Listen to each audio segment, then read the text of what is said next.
ദൈവത്തിന് സ്തുതി. പ്രഭാതകിരണത്തിലേക്ക് സ്നേഹവന്ദനം. ഭാഗം 2024.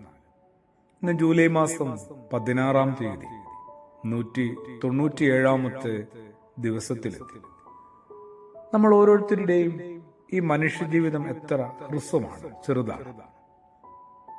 ഇതിനിടയിൽ എന്തുമാത്രം ഇടങ്ങളിൽ ആരുടെയൊക്കെ മുമ്പിൽ നമ്മളിങ്ങനെ തിരസ്കൃതനാവുന്നുണ്ട്, അവഗണിക്കപ്പെടുന്നുണ്ട്, അപമാനിതനാവുന്നുണ്ട്. അല്ല, അത്തരം മുറിവുകളുടെ ഒരു കണക്കെടുപ്പിനെ നിർബന്ധിക്കുകയല്ല കേട്ടോ. എങ്ങനെ ഇതിനെ ഒന്ന് നമുക്ക് തരണം ചെയ്യാൻ പറ്റും? എല്ലാവരെയും ഒക്കെ നന്നാക്കിയെടുത്ത് നമുക്കെപ്പോഴും എല്ലായിടത്തും സ്വീകൃതനായി ജീവിക്കാൻ പറ്റുമോ? ഇല്ല കേട്ടോ. ക്രിസ്തുവേശുവിലേക്ക് നോക്കുക എന്നുള്ളതാണ്. അദ്ദേഹം ഒരുപാട് തിരസ്കാരങ്ങളെ നേരിട്ടിട്ടുള്ള ആളാണ്. ശുദ്ധനായ മത്തായി ശ്ലീഹായുടെ സുവിശേഷം 13-ാം അധ്യായത്തിന്റെ അവസാന ഭാഗം അതിന്റെ ഒരു ഉദാഹരണം മാത്രമാണ്. സ്വന്തം ദേശത്തേക്ക് വരുന്നു, സ്വന്തം നഗരത്തിലേക്ക് എത്തുന്നു, അവരുടെ സിനഗോഗില് ഉപദേശിച്ചു തുടങ്ങുന്നു. അവരെല്ലാം, കേട്ടവരെല്ലാം വിസ്മയിക്കുന്നു. ഈ ജ്ഞാനവും അത്ഭുത പ്രവൃത്തികളും ഇവൻ എവിടെ നിന്ന് ലഭിച്ചു? സംഗതി കൊള്ളാം. ഒരു ആദരവിലേക്കും തിരിച്ചറിവിലേക്കും അംഗീകാരത്തിലേക്കുമൊക്കെ എത്താനുള്ള റൂട്ട് തന്നെയാണ്. അവിടെ നിന്നാണ് അവർ മുൻവിധികളിലേക്ക് വീണു പോകുന്നത്. ഇവൻ ആരാ? ഇവനാ തച്ചന്റെ മകനല്ലേ? ഇവന്റെ അമ്മ മറിയം അല്ലേ?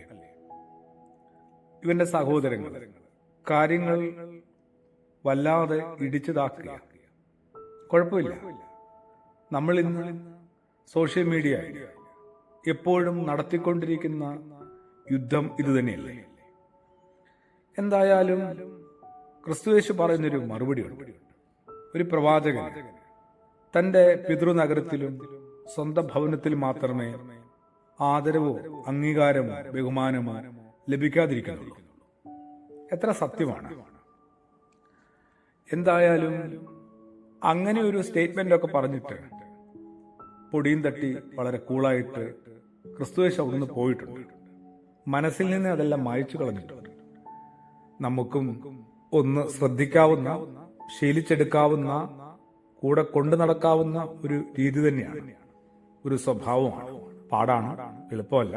എന്നാലും അതോടൊപ്പം നമ്മളാൽ ഇനിയെങ്കിലും ആരെയും ഒരിടത്തും, ഒരു വേദിയും ഒരിടത്തും വെച്ചും ഇങ്ങനെ അവഗണിക്കാതെയും അവഹേളിക്കാതെയും തിരസ്കരിക്കാതെയും ഇരിക്കാൻ പാകത്തിന് നമ്മളെ ഒന്ന് പാകപ്പെടുത്താനും കൂടി ക്രിസ്തുയേശു ആഗ്രഹിക്കുന്നുണ്ട്.